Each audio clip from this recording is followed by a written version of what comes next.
Assalomu alaykum hurmatli IELTS muxlislari. Bugun line graph yozyapmiz. Bu line graphimiz do'stlar nomi 5 ta turli xil mamlakatlarda 15 yoshdan 64 yoshgacha bo'lgan ayollarning ishlash jarayoni do'stlar. Mana bu 90 dan 0 gacha foiz darajalari. Tushunyapsizmi? Birinchisi o'zi to'rtburchakli turibdi, Islandiya, ikkinchisi Kanada, uchinchisi Germany, to'rtinchisi Chile degan Chile davlati, mana bu Turkiy oxirisi. Tushunyapsizmi? Bir qaraganingizda nimani ko'ryapsiz? Eng kattasi kattaligicha qolgan, eng kichigi kichikligicha qolgan. Tushunyapsizmi? Ha, shuni yozamiz endi. Mana buni paraphrase qilishimiz kerak. Mana berilishi essayda. The line graph below shows gives degan joyigacha a glance at the figure provided reveals deb olaman mana. Yodlanadigan narsa mana. Doim shuni miyangizga quyib oling. Information joyida turibdi. About the proportion of women aged between 15 and 64 in employment in 5 different countries deb mamlakatlarda yozishimiz kerak. Lekin mana bu yerda berilishida berilmagan. Tushunyapsizmi? Zo'r. Keyin 2003-yildan 2009-yilgacha deb yilini yozganmiz. Overall xulosa qilib aytganda shunisi aniq deyapti. Germaniya va Chilida va Islandiyada pasayish kuzatilgan, lekin Chili bilan Germaniyada o'sish kuzatilgan. Ozgina bo'lsa ham gradual degani bir maromda o'sish kuzatilgan deyapti. Bundan tashqari Turkiya bilan Kanadada esa o'sha yil boshidagi 2003-yil bilan 2009-yilda deyarli o'zgarmagan deyapti. Tushunarlimi? Chunki mana qarang mana. Mana bu Turkiya bilan Kanadani qarang. Turkiya 25 taqriban 25 ida 25 ga qaytgan. Kanadacha? Kanada nechinchi o'rinda turibdi? 2 da, 70 ida 70 da turibdi. To'g'rimi? Qolganlarini masalan kamaydi dedik. Qaysini kamaydi dedik? Birinchisini qaysi edi bu? Islandiya. Ketdik endi. As can be seen, mana shuni yodlab qo'yinglar. Shunisi ma'lumki degan. Belgilab qo'yinglar. Qo'lingizni chiqarib qo'ydim. As can be seen, boshlanish usuli. To begin with bilan boshlamaysizda, as can be seen deb boshlaysiz. Bu ham akademik.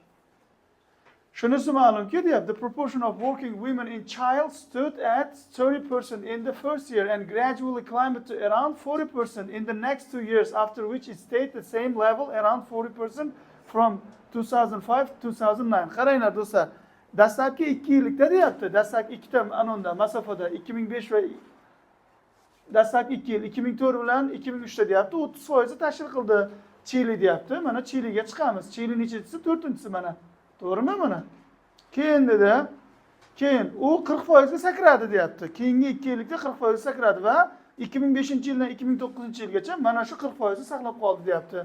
Mana 2003-yildan 2005-yilgacha 40% ga yetib olibdi deyarli va 2005-yildan 2009-yilgacha nima bo'libdi do'stlar? O'z foizini saqlab qo'ygan. Mana bu yerda o'rtada 2004 bor. Shuning uchun ham aytayapti 30% bo'lgan taqriban deb. Tushunarlimi? Ketdik. Gradually increased gradual degan bir maromda o'sish degan mana. Endi Chile ketdi. Chiledan keyin nimaga kelyapmiz? Navbat Germaniyaga. Turning to the figures in Germany. Bu nima degani? Mana shu ko'rsatkichlar Germaniya holatiga ko'ra deyapti. U 60% dan ozgina kamroq edi deyapti. 2003-yilda va u nima rose slowly nima degani? Sekin o'sdi deyapti. Va o'zining 70% ga yetdi taqriban. Oxirgi yillarda deyapti. Qaysi ekan? Germaniyaga chiqamiz mana. 60% edi deyapti mana. To'g'ri. Va sekin bir maromda o'sib, oxirgi pik nuqtasi 70% ga yetib oldi. Mana 70% o'sdi. Taqriban deyapti-da o'zi. O'zi aslida 60 nechida bu? Lekin 70% ga tenglab ketyapmiz. Pastga tushamiz. Endi qaysi mamlakatlar qoldi? Islandiya, Turkiya va Kanada. To'g'rimi? Ketdik. Islandiyani ko'ramiz. Islandiyadagi ishlayotgan ayollarning foizi esa deyapti. O'sha during the whole period despite the slight drop from 8% in the first year to a little bit less than in the last year deyapti. Islandiya qani o'zi? Mana Islandiya birinchisidan ham Iceland. U deyap 80%ligini ushlab qoldi o'sha davr mobaynida, lekin oxiriga kelib ozgina tashadi deyapti. To'g'ri mana. Shuni yozgan mana ekan.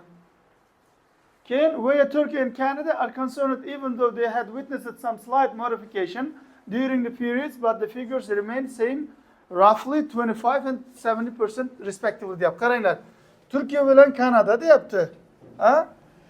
Ozgina o'zgarishlarni boshidan o'tkazgan bo'lsa-da, garchi, ammo uning nimasi nimasi, nima ko'rsatishlari bir xilligicha qoldi. 25% Turkiya edi, Kanada 70% edi. Ozgina o'sdi bunday qilib, sal pastga tushdi yo kamaydi, to'g'rimi? Shularni garchi bilan berib ketdim mana. Roughly degan, deyarli degan, almost degan. Keyin qaranglar, mana bu yerda past perfect ishlatilyapti. They had witnessed. Faqat past simple emas, past perfectdan ham foydalanishingiz mumkin. Mana shu yerda essayimiz o'z nihoyasiga yetadi. So'zlar sonini sanaymiz, ostiga yozib qo'yasizlar. Ketdik.